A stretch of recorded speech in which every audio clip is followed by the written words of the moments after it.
Good morning. Good morning, Morning. everyone. Welcome to our Sunday morning forum. My name is Amber Carswell. Then I'm joined by Heidi Rupke and Paul McLean here at Calvary Church.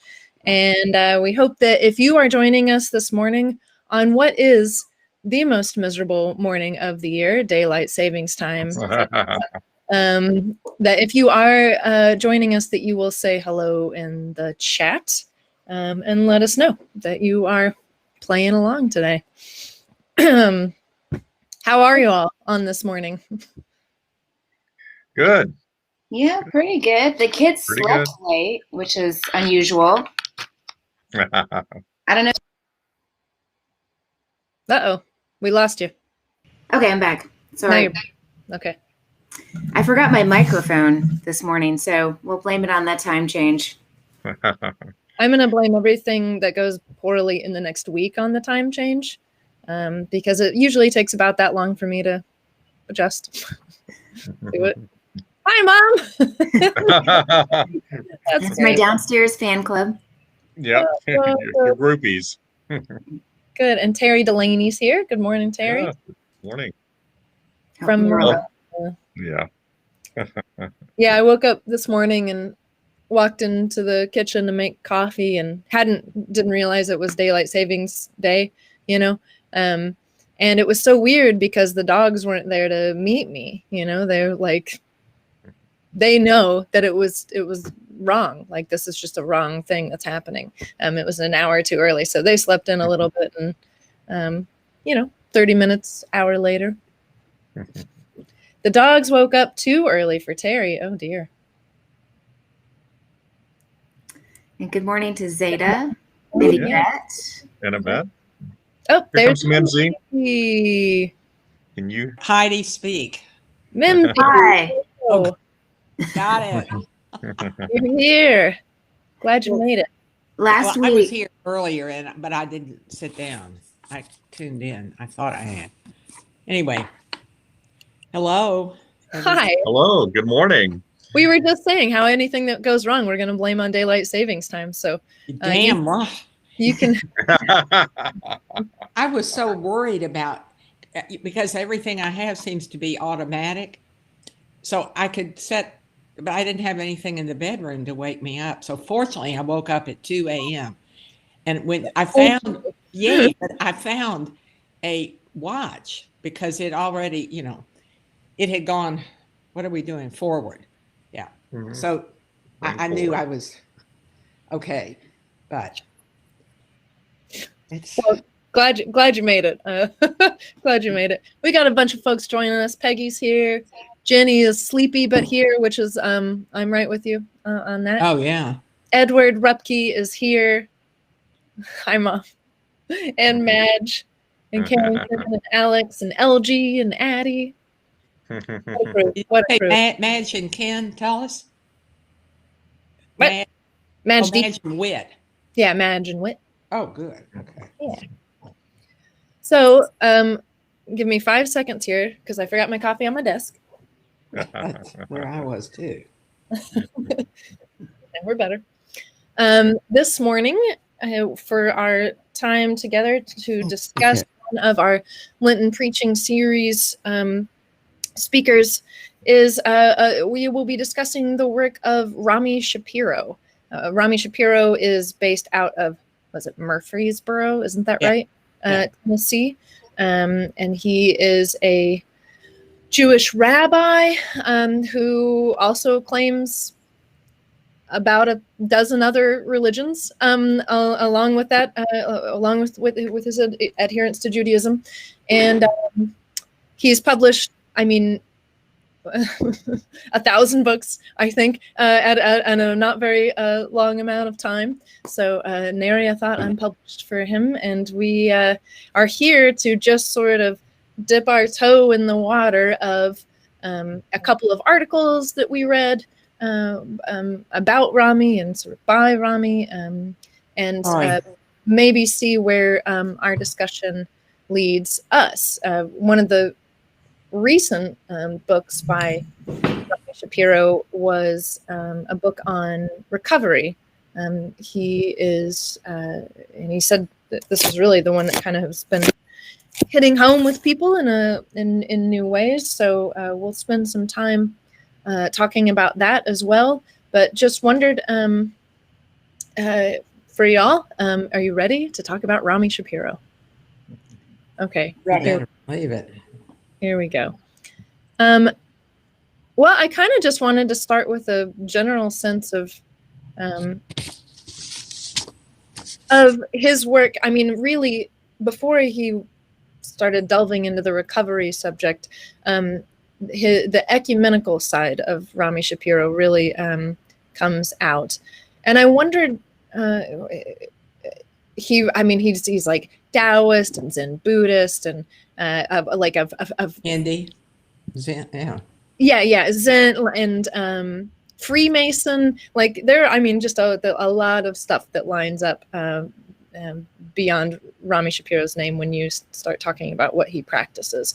So I'm wondering what your experience has been in ecumenism, this sort of relationships between other religions other than Christianity. We think a lot, I think, of interdenominational cooperation within Christianity, but this is going beyond the boundaries of Christianity into understandings of other religions. So what's been your experience of that work? How has it been life-giving to you? How has it been a challenge to you? How has it helped you to grow in your faith? The first thing I thought about when you asked that question for us a little earlier was, and it sounds kind of strange, but at my age, to join up with MIFA when Martin Luther King was killed and attend a Sunday at an old Crump Stadium with people from every possible background, religion, and so forth on a Sunday afternoon. And then to work with MIFA and get to know people working together for one thing from all different religions, which all melded into one wonderful, I think, beginning, which has never ended. And so as a community member and as a Christian, it expanded my horizons and my hope greatly. Yeah. For me, when Ruthie did her degree in American Indian Studies at Haskell Indian Nations University, she invited me to sit in on one of her classes, and her professor was really amenable to that. And it was looking at all the creation myth stories or creation stories, both from many in Native American, Aboriginal, indigenous traditions, and looking at Genesis, looking at Greek mythology, doing a comparative study of the creation stories. And it was fascinating. And one of the most wonderful things about that was the professor. His name has the coolest name of any professor, Daniel Wildcat. Yeah. And his cell phone, if it ever went off in class, his ringtone was that of a wildcat roar.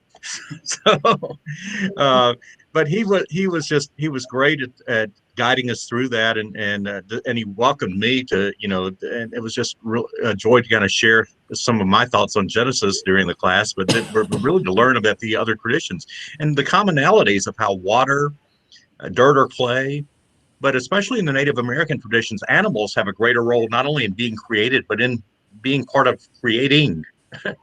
And it was really interesting to hear that. It was what fascinated me about Native religion is seeing animals and the natural world as your relatives, as peoples. What are peoples? And how in Native tradition they talk about learning from the buffalo peoples, learning from the snake peoples. And we do that once a year on St. Francis Day. We often read the "Let the animals teach you," ask the animals and they will teach you passage from Job. But they do it 365 days a year as part of their tradition. The other things that fascinated me too was in Native traditions, as well as I think, and Rami talks about this in the Jewish tradition and other traditions, they're more humble about talking about God, even saying the name God or Great Spirit or whatever the name is. There's a humility about that. And if we really look back at the Old Testament, there are places in there where the name of God is left blank, and editors have come in to fill something in. And I wonder, I think maybe that's something we can learn and can inform me and all of us, is a humility, just in invoking the name of God. Yeah, that's interesting. Yeah, and I love the commonality of our myths that we share together, right? I mean, of the three Abrahamic religions, of course, there's so much overlap between Islam and Christianity and Judaism. But even, yeah, beyond that, I mean, telling the stories of where we came from, there's so much commonality, but there's also a distinctness, right? And that is so important, because there should not be a world in which children learn the story of the flood of Noah and not learn of all of the other flood myths that go along with it, right? Because once if you're just like told this one, you have nothing to put it up against. You have nothing to compare it to. It's this kind of bizarre little tale about God. But when you start to put them next to each other, then it kind of opens up the door for what in the world, why they were telling the story in this way. You get to know your own theology better by studying the beliefs of others. It's sort of like an iron sharpening iron thing. So yeah, really good. Heidi, you got any thoughts on that?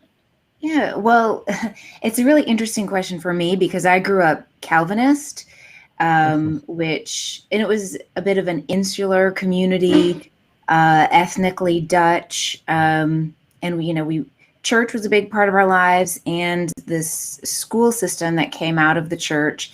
And so it's a denomination that has a really fully developed theology. Like there's just, it's very organized, and, there's hundreds of question and answer catechism. So there's just a lot of talking that goes on, but it's very, this is the way sort of approach to knowing God. And so ecumenicism was not at all a part of my upbringing.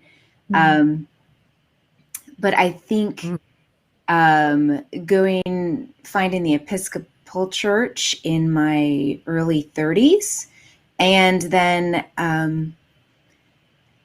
I think the widening from there, just coming with questions and listening, and even the Lenten preaching series, as you said, the Abrahamic faiths that are represented there, Omid Safi coming and Rabbi Micah Greenstein and others, has really been, I think, something I didn't know I was hungry for, just to listen to, there's so many other threads in this weaving of God's world, and I only knew just this tiny stripe of it before. That has been an ongoing exciting learning for me, I think. Yeah, that's a good point. I mean, with the Lenten preaching series in Calvary, there's a pretty unique witness that happens here for what happens in our pulpit, and a lot of churches, or not just Calvinist churches, but a lot of Episcopal churches wouldn't allow people outside of the Christian faith into a space like that. But this has been a sort of tradition where that the doors have been opened, and it doesn't mean what a lot. I mean, I think the fear in ecumenical work and study is that some ways you'll just become like a jellyfish, right? That you've got no structure. You'll just sort of like fall out everywhere and have no skeletal structure anymore. But what Calvary does is sort of make a statement, is that you don't have to understand it like that. It can be something like being able to figure out why you believe what you believe in comparison to these folks and what you're being told finding the commonality in there, right? Like C.S. Lewis has that great quote where he says that when he was an atheist, he had to believe that the majority of human beings for like all time had been wrong about the central question of existence, right? Like there was just he had to discount so much of humanity and people of the past that when he became a Christian, he said, I was able to take a much more liberal view. Like all of the pagan religions, even the weirdest little ones out there, had some echo of the divine in them. And so he was able to be expanded from his deepened devotion to his religion, right? And hopefully that's what's being accomplished in our work too, and in work like MIFA, like Mimsy said. Mm-hmm. So, in one article we read that Rami Shapiro says he's not into God as much as he is into Godding, like G-O-D-I-N-G, like a verb, experiencing the divine as an action verb rather than a noun. What does this mean to you? What did that mean to you when you read it? What came to your mind? Have you ever experienced God? How is this different than the contemplation of God as a subject, I guess? Honestly, God-ing sounds like bird-ing or something like that. I thought of gaudy, it's like gaudy. That's very gaudy over there. Is it an adjective too? So that God as a verb didn't really work for me, just going to be honest. But if God is love, then that verb works for me as the working out of humility, of connection, of service, of light in the world. I think that that active process, then that would work for me. Agreed. I had a friend here in Memphis who recommended that you check Rami Shapiro on YouTube.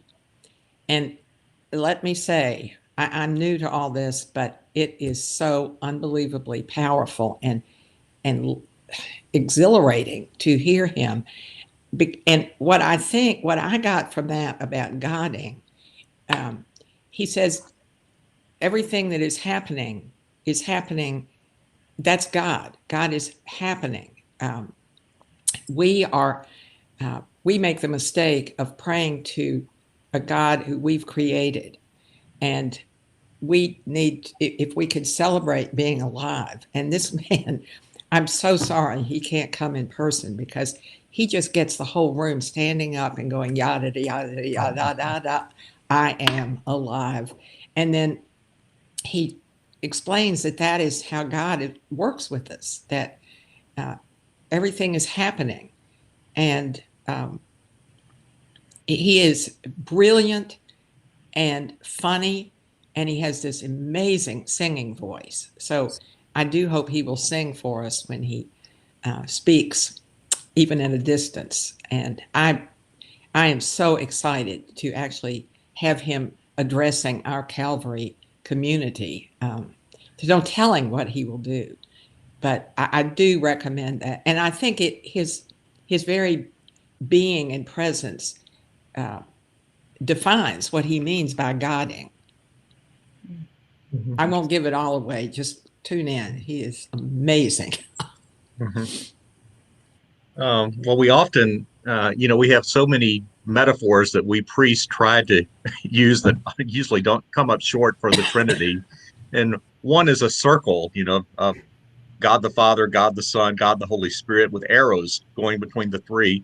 And what I picked up from this is maybe God is more in the arrows than we think.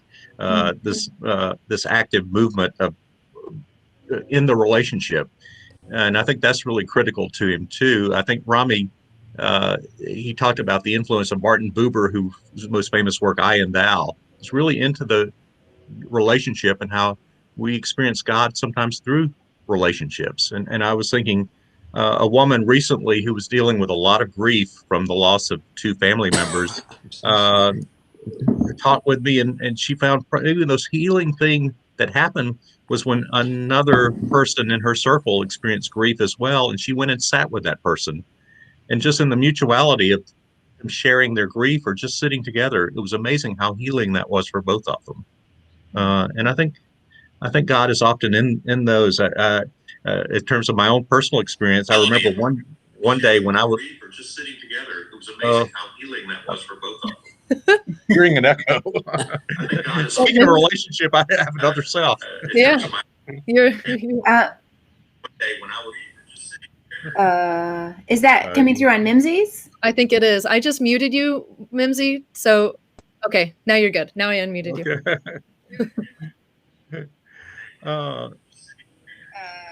Is that coming through on Mimsy's? No.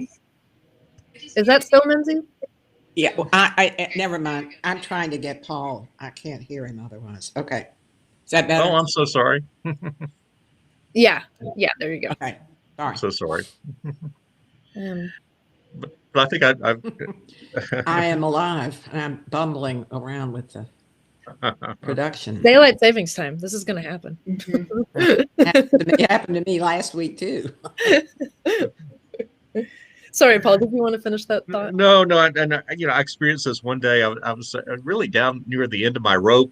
Felt like with a lot of pressures from business and other things, and I remember getting a call that morning from a friend who lived an hour away in Hattiesburg, Mississippi, and letting me know he was going through a lot of problems, and he wondered if there was any way I could take a break and drive over to Hattiesburg and have lunch with him. Mm-hmm. And I said, sure. And I kind of rescheduled a lot of the things I had going on. I drove over to have lunch with him. And when I arrived at the tables, I said, so tell me what your problems are. He said, Paul, actually, things are going pretty well for me. I knew that you had problems, and the only way you would come to lunch is if I told you I had problems. And it was amazing just how healing his spirit of doing that was for me. And again, I felt God's present that day, and just his invitation to come to lunch, and him knowing me well enough to do it in that way. Yeah. That's a friend. I agree. I mean, one of the shifts for me is in coming to the Episcopal Church was finding a faith that was more experiential and less of just this thing that I thought about, because I get quite easily lost in my own mind. And though I'm with Heidi very much I definitely draw a line in saying not everything that happens is God. In the world, I very much disagree with that with the line of thinking that Wendell Berry says there are no such thing as sacred and secular spaces, right? Like that there is no divide like that where God can't be found, but there are such things as sacred and desecrated places, right? That there are ways that the Spirit of God can be desecrated in the world, that the life of God can be lost, and so it's one of those things that's a distinction for me. I think, particularly in the Christian faith, of saying that we're headed towards redemption. We're headed towards the time, as Isaiah says, when the glory of God will cover the earth as the waters cover sea, that will be indistinguishable from the reality that we live in, but that we're not there yet. That there's something still broken about us. There's still some separations. Mm-hmm. Well, and I wonder, Heidi, as you're some of what he writes about and thinks about in this term of like God in everything feels very Calvinist to me. Right? That there's a sort of dictation to the world, right? He even says, I don't write my books. God writes through me. Or like, the happening, the life is happening through me, which feels very Calvinist. I wonder if that stuck out to you at all. Well, what I've heard him say is that this is his take on things, that things happen because they happen, and that what the mistake we make is thinking the God we pray to is God, when that could be a projection of ourselves. Oh, yeah. And so when what we consider a desecration might be an inevitable unfolding. So I think he really, I will tell you all, when I first got some of this material, I did not like him at all. But when I heard him on YouTube, I was just like, okay, I'm beginning to get it.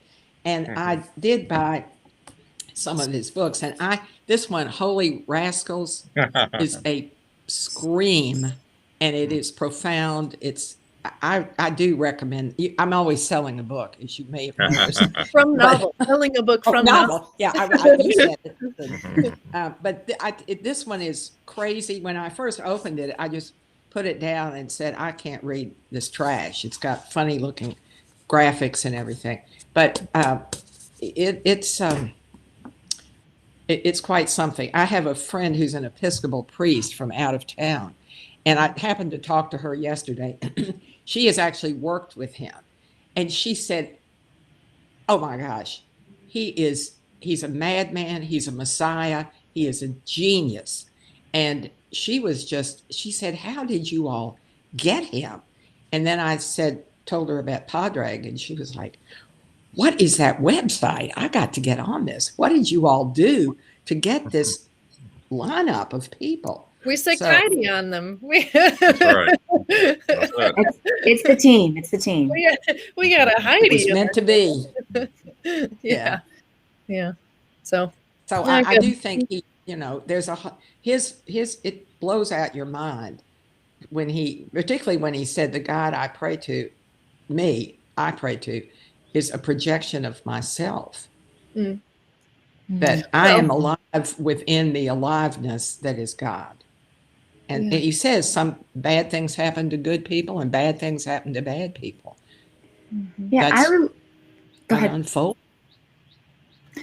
I liked that image, and I think he said it was from Taoism, maybe, just that God is an ocean and that we are waves. Yeah. That was a really helpful image for me, as part of, but a little bit of its own form, but ultimately part of this huge, powerful and mysterious and deep whole. I thought that was a very helpful comparison. Yeah, thanks, Heidi. And all of that reminds me of what Paul was saying earlier too, that the sort of humility in the approach to God, right? The reason that you can't say God's name, I mean, it's related to us in story in the Hebrew scriptures by, saying it's too holy. But part of it is that it's too limiting to name God. Yes. Right. Exactly. That it's the idolatry of the Old Testament. People sometimes think of, it's because you were worshiping these other gods, but it's really so much about capturing the divine in a physical manifestation that then says there's nothing outside of that is God, right? It defines in a way that is not true to God's nature. So some of that humility is right there. Did you see that we have a couple of comments? Oh, thank you. I didn't. I wasn't. One of the Madge Deacon here. One of the positive aspects of our COVID year has been the live streaming of religious services from a host of faith backgrounds, thus giving us the opportunity to be exposed to a variety of beliefs. As an example, attending Temple Israel's Friday evening service is a remarkable experience. Good word from Madge. Yeah, I have not done that, but really ought to. Madge, thank you. I should too. Thank you very much. Wonderful idea. I hadn't thought about that. I've been able to see my friends, in church, in terms of, other clergy folks doing their thing in ways that I wouldn't have been able to before, but hadn't thought of the doors that had opened ecumenically. So, Then we have Zeta says, I have a tendency to agree with you, Mimsy. I look forward to hearing him. In my experience, the connections are verbs and how I experience God. Yeah, very good. Thank you. Well, maybe it'd be good to talk about something a little more personal here. That one of the articles talks about an important rabbi figure in Rami Shapiro's life who would not claim a strict teaching role for him, right? As much as Rami asked him to. And I wondered for y'all, question for you guys, have you had mentoring figures in your life who weren't maybe strictly speaking your teachers? Wondering if you'd just share a little about that for you. Well, I wrote recently about Bill Kolb. What a wonderful mentoring relationship, but friendship too. And I had another wonderful mentor named Jonathan earlier in my career as a priest, and he loved doing walks. Deep We lived in question. Lawrence, The Kansas only together. thing I can. Oh, sorry, Mimsy. Paul's talking right now. Good. Let me. I Sorry. see. I can't hear. Oh. Okay, go ahead. We would actually do walks in Lawrence, Kansas when we were serving together down Massachusetts Street, and it was more like a Socratic dialogue. We would kind of deal with questions, and he used the same line with me. Sometimes I'll be your rabbi, sometimes you'll be my rabbi. And I love that. The best mentoring relationships I've had, the mentor approached it that way. And I'm learning now that as I'm getting an opportunity to do a little mentoring or spiritual direction with some 20-something guys right now, which is great. Learning that I'm learning as much or more than they are, and giving an opportunity and space for that is just profound. So I loved that his mentor approached the relationship, said, the only way I'm doing this is if you acknowledge that sometimes I'll be your rabbi and sometimes you'll be mine. I love that too. Yeah, there's the sort of mutuality of the exchange. It's funny being married to a professor and hearing about the students who want who need that relationship in a way, or need something from the relationship with a professor that maybe the professor is not able to give, right? There's part of us that's, I really resonated with Rami in that. And like, sometimes I've been that person wanting more than the person was willing to give me. And yet, I don't know. It was interesting to reflect on how that relationship still unfolded in a mentor-like capacity. So, Mimsy, what were you going to say? You had a thought. Well, mine was very trite compared to Paul, but I was amused when I remembered being again at Calvary for a Lenten preaching. The preacher was David Buttrick, who was, I think, living in Nashville at the time. He was the son of the great, well-known preacher, and I think a Presbyterian. And I was absolutely mesmerized by him, and was blessed to go down and be able to sit right next to him in the waffle shop. And I literally was just like, oh. And finally I said, well, you're over at Vanderbilt. Maybe I could come over there and join some of the classes. And he looked at me and he said, you cannot. Boom. And it rather put me in my place, I should say. And I really didn't continue. I have no relationship with him whatsoever right now. But it was for me, you see, I never forgot it. And I realized there are boundaries that you can't think or charm or cajole someone into breaking the proper boundaries for. And was, on the other hand, I have another person I have just admired and have considered her a mentor for years, and we have now become very close friends. So the mentorship has disappeared, and we mostly just talk about our families and things. So there are two ways to deal with people we deeply admire, and probably have something of that person in us, or we wouldn't long to be absorbed in the person so much. Just something else to remember. That's interesting. Yeah, something there.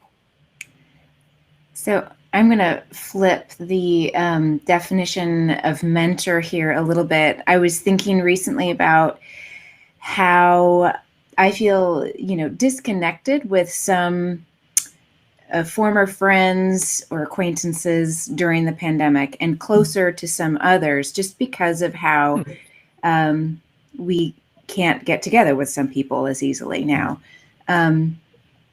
But over the last 7 months or so, I spent a lot of time, and Paul has visited as well, with our pod school. There were 7 children, ages 6 to 9, and I was with them at least 3 days a week, not full days, but I was interacting with them pretty intentionally, at least 3 days a week.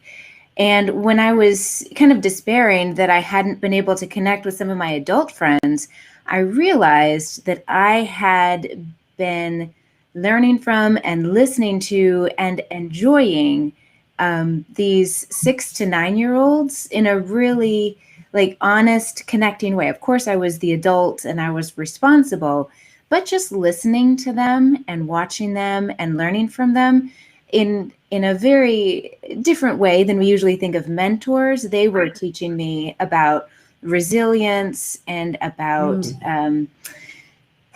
adjusting, about friendships and connections. And so those have been some of my unexpected mentors of the last year. That's beautiful. Thanks. Love that. That's really great. Yeah, no, kids, part of this discussion and coming back into church, or at the beginning was like, what are, the children, maybe the adults will understand social distancing and wearing your mask and all of that. But, children are just going to go wild. And I think what we've seen is the opposite, right? Yeah. The kids pick it up, they go with it, they follow the directions. And again, it's always the adults that you have to worry about. Exactly. Oh, great. Let's maybe veer off a little bit into Rami's discussion of the recovery process and some of what that awoken for you. Something that was really powerful for me to hear in his discussion of the sort of spirituality of recovery is that in the 12-step process, that it's the first necessary action is this surrender to the process, to what you are, to name what you are, and then to guidance, this way of giving up control of your life, which in some paradoxical way lets you gain control of your life in a way that you didn't have, so that really hit home for me in terms of talking about the Christian life, the moral life. It seems relevant to people beyond the recovery process, right? This is a truth that goes beyond facing addiction, and it sort of maybe is the point that maybe we all are just addicted sort of creatures, just to different things, and some of it's more visible and outwardly damaging than others. So what struck you in that conversation? What are your reflections on that? I loved his talk about the ice cream in the freezer, where there was his wife had, unbeknownst to him, his wife was away, had bought herself 3 Haagen-Dazs ice cream bars, and he's confessed that he's a member of Overeaters Anonymous and has been dealing with some overeating issues. And he said, his temptation was, first of all, he knew he could not eat just one if he did it. He said, I'd eat all 3 of them, and then I'd try to eat the box. But he's having this conversation in front of the freezer. The voices in his head, one is saying, "Oh, you deserve this treat." The other is saying, "No, no, no." What really spoke to him was thinking about, where are these voices coming from? And in that dialogue and really thought process, he came to the conclusion that this whole conversation is kind of outside of God, that there's a whole different conversation. And he said, once I turned off both the voices, the one saying, eat the ice cream, the one saying not, and saying, there's a different God conversation that's going on within me that's not even about this. And it helped him just close the freezer and move away to another conversation with God. And that was really powerful. Agreed. It reminded me of the story of the naming of the demons by Jesus, right? Like that there's a legion of them, and they don't get, I don't know. There's nothing very fantastic that happens to them other than they get silenced, or and so it reminds me of that. Like, it's the act of naming the demons, of pointing and saying, I know you're talking, I know you're talking, I know you're talking. Everybody be quiet. Exactly. Love that. Yeah. I mean, I related, definitely. I have talked to ice cream before, and it has talked to me. So that part definitely felt true. But stepping out of that, it seems very powerful and something I'd like to experience for myself. Yeah, I agree with you, Paul. That was a helpful and example of how addictions can kind of get their claws in us. Mm-hmm. Mm-hmm. What does the ice cream say? Eat me, don't eat me. It's just one, it's just two, it's just three. Yeah. Oh. Yeah. I think one of the things that rang true to me about this talk about addiction is that, so he's in Overeaters Anonymous, which is not something that I didn't meet someone in that movement until I went to seminary and had a classmate who was a part of it. And it was kind of remarkable, the sort of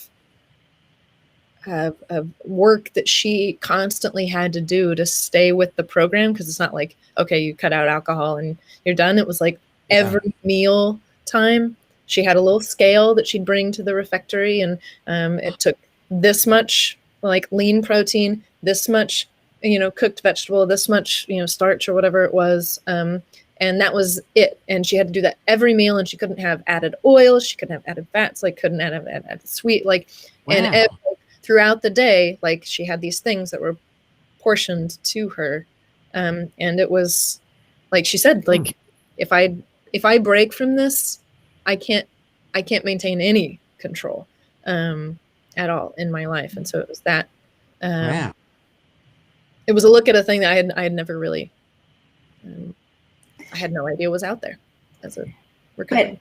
But he says that we don't actually have any control, Exactly. We only think we do. And when we understand that we don't have control, then we have control, but we have no. It was almost this mind puzzle.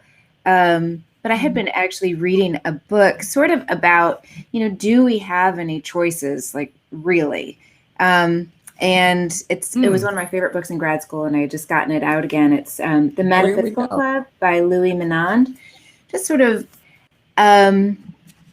some thinkers and academics and practitioners of different sorts got together after the Civil War and said, is there truth outside of us, or is everything just sort of on a pathway? A range of possibilities is there, and then what will happen is somewhere in this range of possibility. So I think that's a really interesting idea of how much free will and agency we actually have, or are we just shaped by the range of possibilities? So I want to continue to get through this book again. I'm just about up to John Dewey, who was a very prominent voice in shaping education in our country and others in the early 20th century.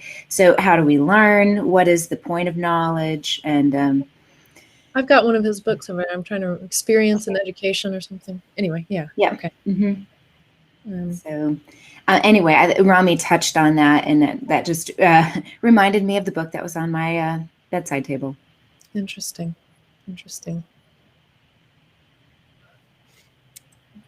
I remember reading last year a lot of Fred Rogers, Mr. Rogers, some of his books and theology and his thoughts. And he said, toward the end of his life, he said, I'm beginning to think, his whole emphasis was on neighbor.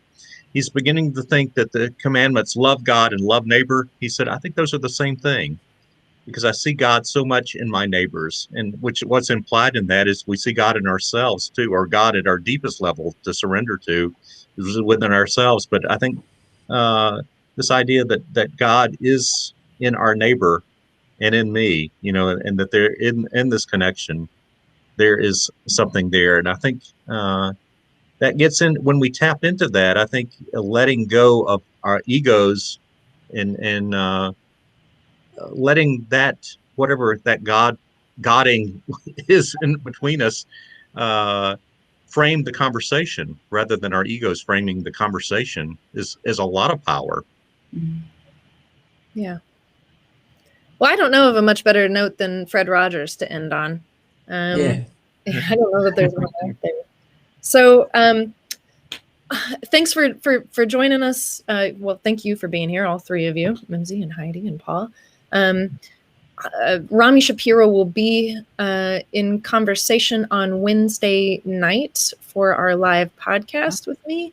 And then Heidi, is he preaching Wednesday and somewhere else, or is it just Wednesday? Do you remember? So Wednesday noon, he has recorded a sermon for us. He's unable to travel right now. Okay. And then Wednesday evening will be a live conversation. So great.